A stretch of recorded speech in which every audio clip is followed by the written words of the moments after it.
Hi, I'm Michael P. Coleman, Content Director for Brother Be Well. Thanking you for checking out this Parents and Caregiver series brought to you by Blue Shield of California's Blue Sky Initiative.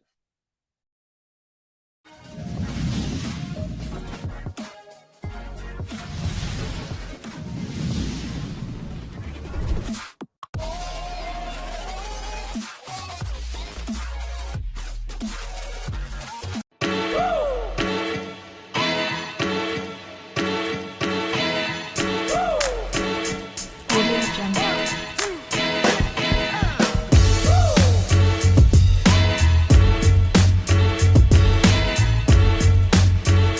Audio Jungle.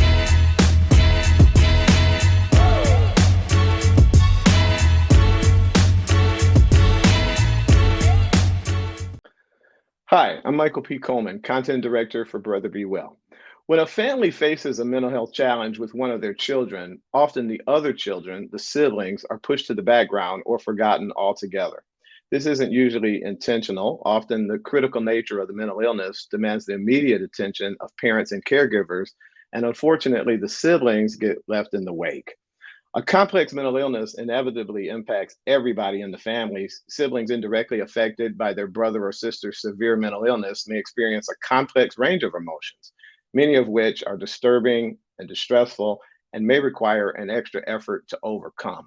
Today, we're discussing the sibling experience and aim to give parents and caregivers the information they need to manage not just the condition of the child with the mental illness, but their siblings as well. And to have this conversation, we're talking with Doris Upshaw, an associate marriage and family therapist and associate professional clinical counselor with one of our valued production partners, HearYou.org. Hey, Doris, how are you doing today? Hi, Michael. I'm well. Thanks for having me. It's really good to have you. Welcome to Brother Be Well. Thanks. Are y'all set to get into this? You ready? Yeah, let's go. Let's dive right in. My first question, let's take a look at some data. Data suggests that within a sibling group, firstborns are more likely to feel emotional distress than younger siblings or children with no siblings and Mhm. have an increased risk of conduct problems. Could you help the Mhm. Brother Be Well family understand what's behind that phenomenon? Yeah, definitely. So there have been so many different studies studying sibling groups. And what we've noticed with elder siblings is a lot of stress to be the big role model of the family. But even in that study, we see a different phenomenon, which is studying the eldest, the youngest, and only children. There are now more studies looking at middle children, and we're learning that the eldest usually have sometimes even higher self esteem, but also higher responsibilities.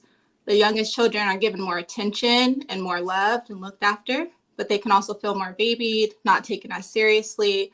But what about those middle children? That's where a lot of the newer research is going into because the middle child, their role is a little bit less defined, and they can find themselves either feeling pushed to the side or they can just struggle to find their role to be unique. And sometimes we'll see the middle child, the one who has the conduct disorder for acting out, for trying to find their place in the world. Well, that data, that information resonates. I'm a middle child, so that sounds Hmm. familiar to me and very reminiscent of some of the things I felt growing up. Really appreciate you sharing that, Doris.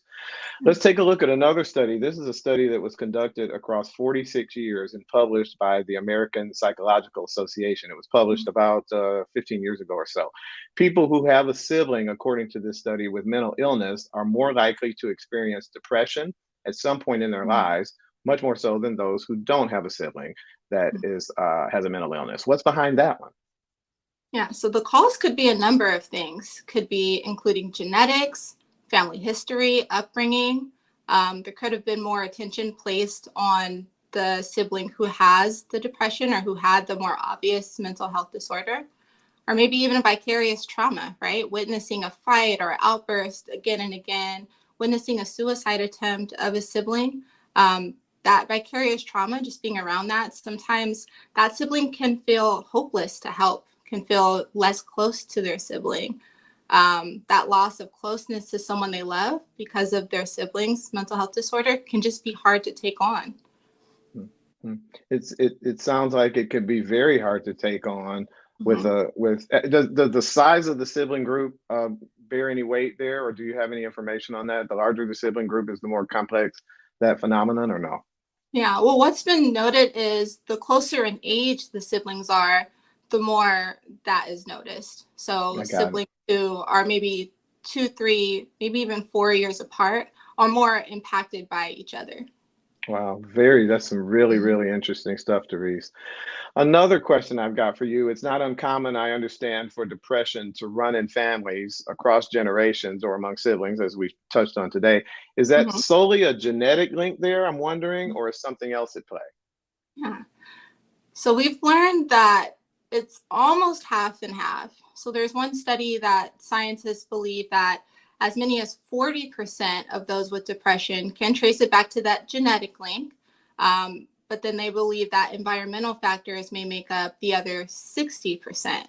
So 60 environment and 40 that genetic link. And I can go a little bit more into what they're finding in that genetic link as well. Please do. I'm curious, and I know everybody else is going to be too. Share a little bit more. Yeah, sure. So in that 40%, scientists have been looking at serotonin. So serotonin is the feel-good chemical. And just to get a little bit into the brain science, right? Serotonin is the chemical that allows communication between brain neurons. So there are many theories about the serotonin and depression link. So researchers continue to study serotonin as the key to the genetic connection, so that it is possible that an imbalance in serotonin can lead to mood disorders, and even other issues, right? Like OCD or obsessive compulsive disorder or panic attacks. And then that other 60% could be environmental. So maybe situational depression. Maybe it's temporary. Maybe it's brought on by a major life event like death. Or seasonal depression is another one that we know is more so environmental as well. It's so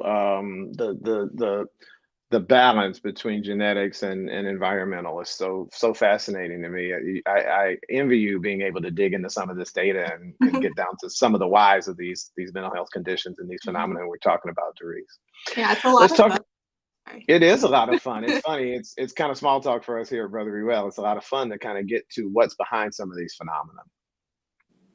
Let's talk about anxiety now a little bit. It's another common mental illness. I'm wondering about birth order there, and is birth order a predictor of anxiety? I know in my family, Mhm. well, we get to that in a second, but how about that question? Is birth order a predictor of anxiety?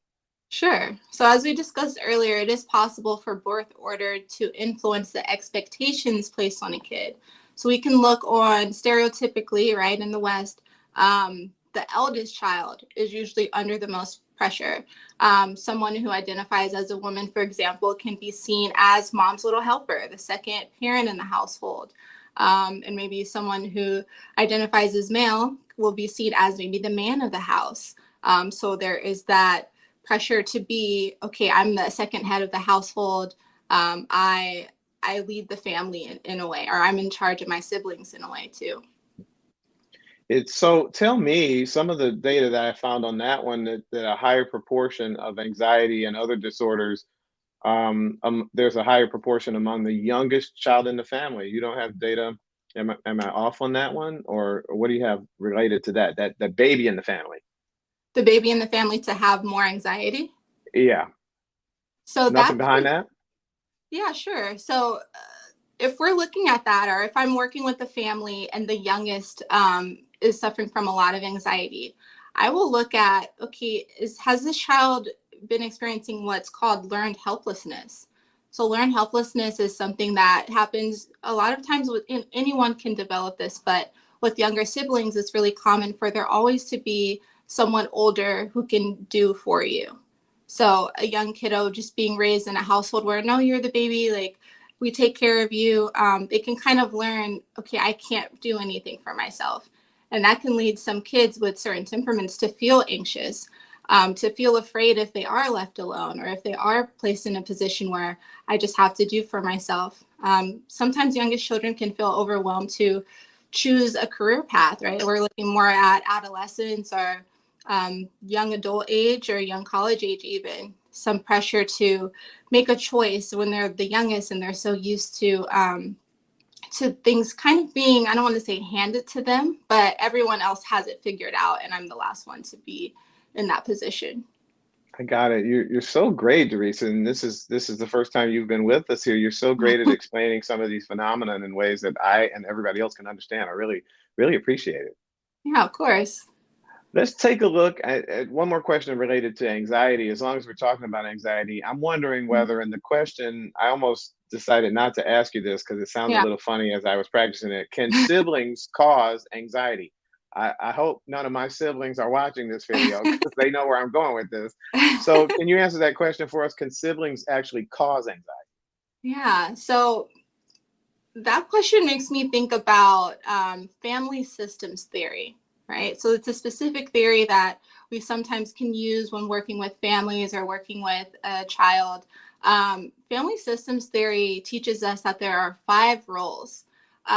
And maybe you can kind of share with us what you think your role was in the family. It might be too much, but, anyways, so the 5 roles are the hero, the mascot, the scapegoat, the rescuer, and then the lost child.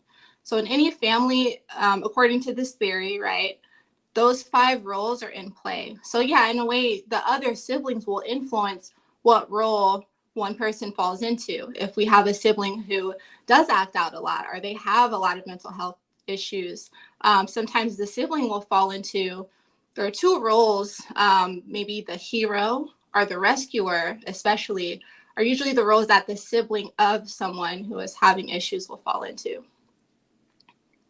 Well, it's not too much, and I saw my sibling group as you were explaining that. I'm sure a lot of viewers will see theirs. I'm absolutely. I think I'm going to read up on this as soon as we're done. I'm the mascot for Okay. sure, and I have an older brother who's the hero for Okay. sure. Yeah. Yeah. Yeah. So it's interesting to me that we can all see ourselves in some of what you're talking about here. And as we're talking about for parents and caregivers, Mm-hmm. maybe they can see their own the children and the people that are in their care. And the purpose of this whole video is to help see yourself in a little bit of this, do a little more research Right. and find out what's going on in your family. So really appreciate you walking us through that. Yeah, of course. Let's Let's talk about now bipolar disorder. As you know, it's a fairly common disorder. It's formally called manic depressive illness or manic Mm-hmm. depression, and it Mm-hmm. causes unusual shifts in mood, energy, activity levels, concentration, and the ability to carry out day to day tasks. My question for you, Doris, are siblings of those with any mental health disorder more at risk to develop bipolar disorder? Mm-hmm. Yeah. So although research has improved our understanding of why someone might develop bipolar disorder, the exact cause is still not known. So if it's okay, we can jump a little bit more into the brain, right? So what's happening in the brain when someone has bipolar disorder?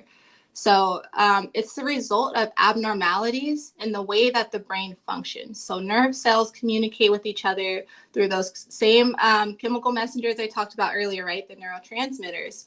So when there are problems in functioning of the neurotransmitters, the communication can be impacted. So oftentimes when we have a mental health disorder that has to do with those neurotransmitters, a lot of times we're saying, okay, that sounds like there's that genetic link, right? That might be something someone is born with. So if you have, all that to say, right, if you have bipolar disorder, you were likely born with a predisposition for the disorder. And for many, a stressful life event or an upbringing that is stressful can trigger the onset of the illness. It's so any stressful life events, although the research is out, Mm-hmm. if you're predisposed to bipolar disorder genetically, Right. a traumatic life event could then bring that on. But without a traumatic life event, you may hold on to that predisposition, but Exactly. never actually develop the disorder. Yeah, I like to think of it as a light switch. Some of us have this switch, some of us don't. And for those of us who have it, sometimes that switch can stay down our whole lives and never be flipped on. Our Wow. environment is what flips the switch. Wow, so great. Great analogy too. I know a lot of people are going to love that analogy. Easy to remember.